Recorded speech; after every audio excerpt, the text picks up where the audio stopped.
कार्तिक मास कृष्ण पक्ष की रामायण एकादशी के दूसरे पाठ। ऐसा विचार करके उसने एकादशी का व्रत किया और वह भूख और प्यास से अत्यंत पीड़ित होने लगा। सूर्य भगवान भी अस्त हो गया और जागरण के लिए रात्रि हुई।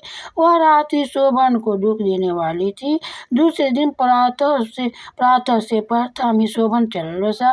राजा ने उसके मृतक शरीर को दहन करा दिया। चंद्रभागा अपने पति की आज्ञानुसार दहन हुई, परंतु पिता के घर में रहना उत्तम समझा। रामा एकादशी के प्रभाव से शोभन को मंदराचल पर्वत पर धन धान्य से युक्त तथा शत्रु रहित एक उत्तम नगर प्राप्त हुआ।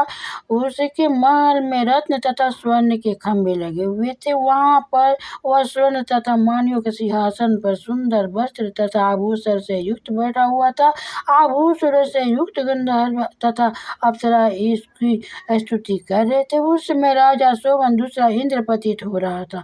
एक समय मोचू कुंड नगर में रहने वाले एक सोम शर्मा नाम का ब्राह्मण तीर्थ यात्रा के लिए निकला।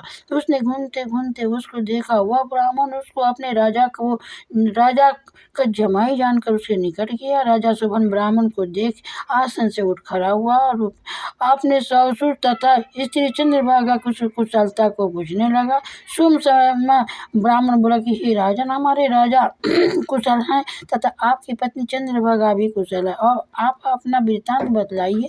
मुझे यह बड़ा आश्चर्य है कि ऐसा विचित्र व सुंदर नगर जिसको न तो मैंने कभी सुना और न कभी देखा है, आपको किस प्रकार प्राप्त हुआ। शोभन बोला कि हे देव, यह सब कार्तिक मास की कृष्ण पक्ष की रामा एकादशी का व्रत का प्रभाव है। इसी से मुझे यह अनुपम नगर प्राप्त हुआ, परंतु यह अध्रुव है।